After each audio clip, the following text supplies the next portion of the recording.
What is up, my fellow Chibits? Hopefully all of you are having a very good day today, and hopefully your day continues to be good, and many days ahead of you are very good as well. And so with that being said, the newest episode of Girls Last Tour, Episode 2, has come out. Now, the big thing I want to talk about before I begin discussing the latest episode is everybody's reaction to the first episode. So, after looking at the comments and what everybody was saying to me on Twitter, to also the YouTube comments on the video, many, from what I could see, actually either really love the show, and they love how the tone was done, or they dislike it because of the Moe blob. Which is understandable, actually, because the art style is definitely something that could turn off a lot of people from watching the show, because it's very different from the normal anime, but not to the point of, like, it's just different, and it looks beautiful, but Moe is a type of art style that takes a lot of getting used to. It really does. And in this case, I could see why many not really like the series because of the way it's so Moe, and I see why many might not want to continue watching it. However, I do truly like the show so far from what I have seen. It does seem like there is a very deeper theme going on here besides the cutesy Moe blob. And, I mean, if I know anything about anime that I've been watching for the past couple of years, it's that when it comes to Moe series, you shouldn't judge them and say, oh, they're gonna be nothing but nice, series, like nothing dark is gonna happen, because I have seen some really messed up Moe shows. So, because of that, I highly doubt it's gonna probably retain this overall direction with the series of just focusing on the lighter tones. It's probably going to have some dark moments, and I am looking forward to it overall. However, from what I could see, though, for the most part, it seems like everybody is truly enjoying the series, and the ones that are really not enjoying it are the ones that just don't like the art style overall. So, it's at least good to see that.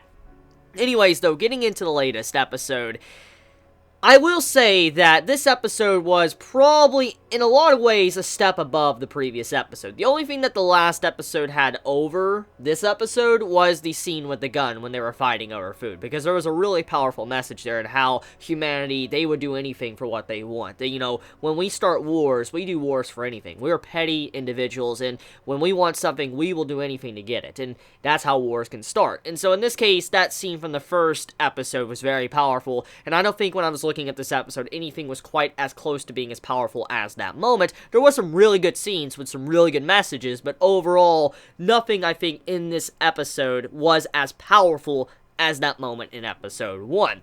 Anyways, though, this episode is mainly slice of life. That's exactly what it is. It's a slice of life episode, and it's not like a typical school slice of life, like where you see the kids go to school and all that, and you see pointless drama, or you see just, the standard story that you would see in a romance. You don't actually see that in this show. A lot of the stuff you see going on throughout episode 2 is their journey, them going on their journey, trying to figure out where they need to go, their next destination, when they can eat again, when they can take a shower, bath, whatever, and you see how they go about their day-to-day life, and it's very entertaining because honestly, when you see slice of life show nowadays, they're not typically slice of life. They don't really show, like, everything or how they handle certain situations, and I do appreciate that about this show.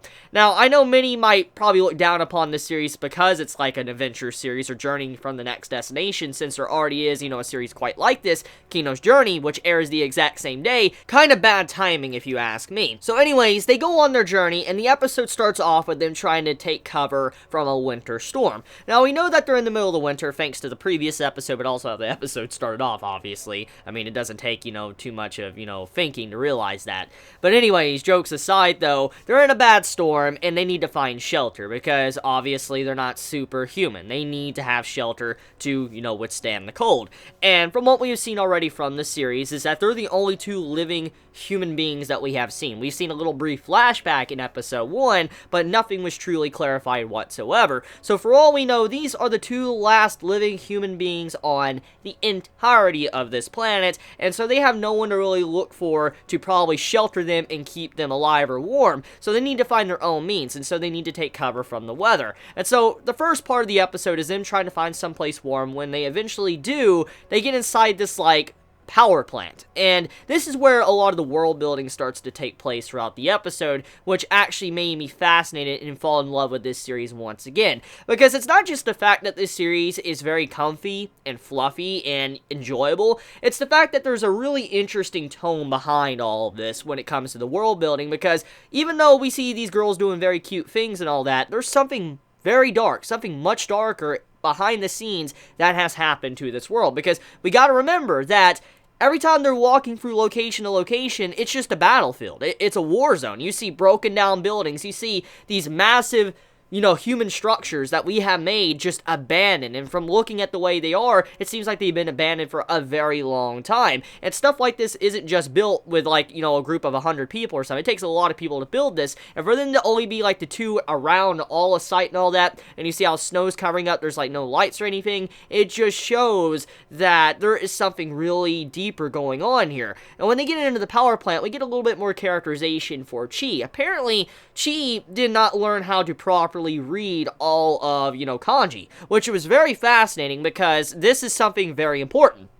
We do know that when it comes to these girls, they don't know everything of what has happened. They don't know, much about their past. They don't know what certain things are, like planes or whatever, or, how they really work overall, or, certain things when it comes to weapons or why people fight or wars or whatever. They don't know everything. And you could see that because they're very ignorant in the way they display themselves. And I like that because it shows that their upbringing when they were young, they probably didn't have the time to learn these things, or probably nobody really knew. I mean, when wars constantly happen, when things like this happen and, humanity's pushed to, a post-apocalyptic state where they're, in decline or they're basically all wiped out, then there's probably not going to be time to probably remember everything or make someone learn something. They probably don't have the leisure of doing something like that. And these girls, we know that they had, a grandpa or something, so they came from somewhere, obviously, but everybody's gone from what we can see.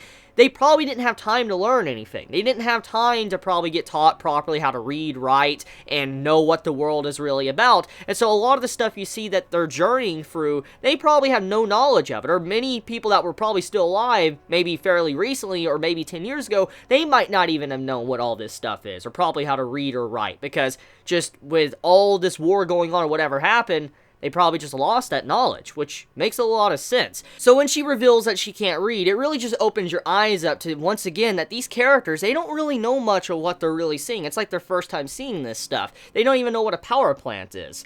Now, anyways, after that scene, though, they managed to find a hot pipe. This hot pipe that's melting the snow and all that inside the building, which they got very lucky. And it makes me really question, how is this pipe still functioning? Because it's a power plant. Well, we do know that it's a power plant that was going on and all that. And it makes me very curious now. According to what we could see here, especially from what we saw when there was a big overview and you saw these pillars going up to another layer or something above the world, we know that the setting of this world is probably set thousands upon thousands of years beyond our timeline. 2017, for all we know, it could be around 4,000 years and all that. Year 4,000, and we don't know, because from looking at the technology, up above, there clearly has to be something. There had to been some massive, technological advancement for stuff like that to be built. But when you look at all of this stuff going on, for some reason, all of our characters are in, a World War II outfits, which just does not make much sense. So the only thing I could assume is that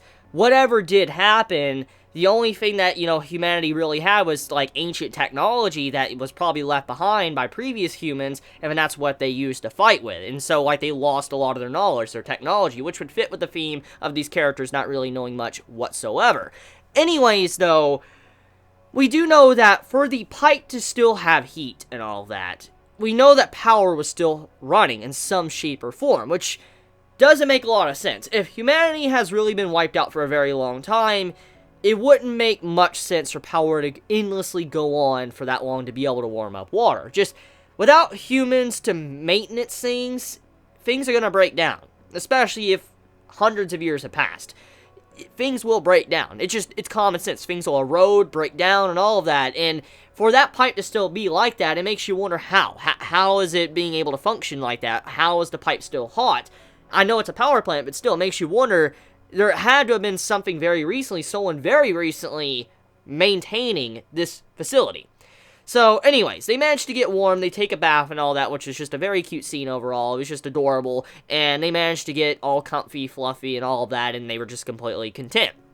Eventually, we move into a book scene, and we find out a little bit of knowledge. For instance, she's the type of character that likes to write down things about history, which makes a lot of sense. Since they're like the only two, she's trying to write down history for their journey, for if there's anyone else to pick up this book, they'll know what has really happened, and this history, the journey, will not be lost. So, it makes a lot of sense, because judging by what we have already seen, a lot of history has been lost, so she's trying to make up for it, and just write down history, and let everybody know if someone ever picks up her journal to know what really happened to these two. So as she's, revealing this information about herself, you have to where she accidentally burns this book called Kappa, which, okay, so just two things I gotta say here. I know Kappa by the meme, Kappa, and when I saw the book title, I was like, did she just give you a book of memes? Like, did she just give you a book of memes? Now, from what I found out, many Chibits pointed out to me that apparently Kappa is actually a real book in real life. It's a legit book. Now, I personally have not read the book. I don't really know much about the book besides it being a river monster, and that's it. That's all the information I really know. Now, most likely, that book probably has a lot of meaning. If I was to understand that book or be able to read it or whatever, then most likely it'll probably put more clarity to what this episode is about, or the message of that when you burnt that book. That is probably what the theme of the episode was, when that book was burnt.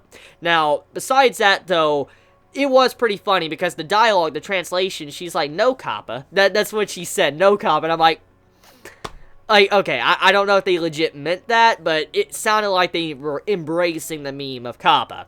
Anyways, though, we also have a dab in the opening song, so they probably are very aware of memes. They did a dab. They legit did a dab in the opening song, and I was like, are you serious? They just dabbed in the opening. Moe has learned. Moe is evolving. Moe is learning to dab. Just, that was another shock when I saw that. So, besides that, we move into the clothes drying scene, and once again, it continues the theme of the slice of life. And I like how these scenes, even though they're very slow-paced, and, many might not care about them whatsoever, it just shows what these girls have been through and how they're going about their day and how they're living this life. Even though it's somewhat lonely, they're going about their day and trying to do the best that they can. So, like I said, the series is very enjoyable. I really like episode 2, and there's some really good themes and messages throughout it, and I just can't wait to see what's going to happen next. So, anyways, let me know your thoughts in the comments below. Did you enjoy this episode? Did you hate this episode?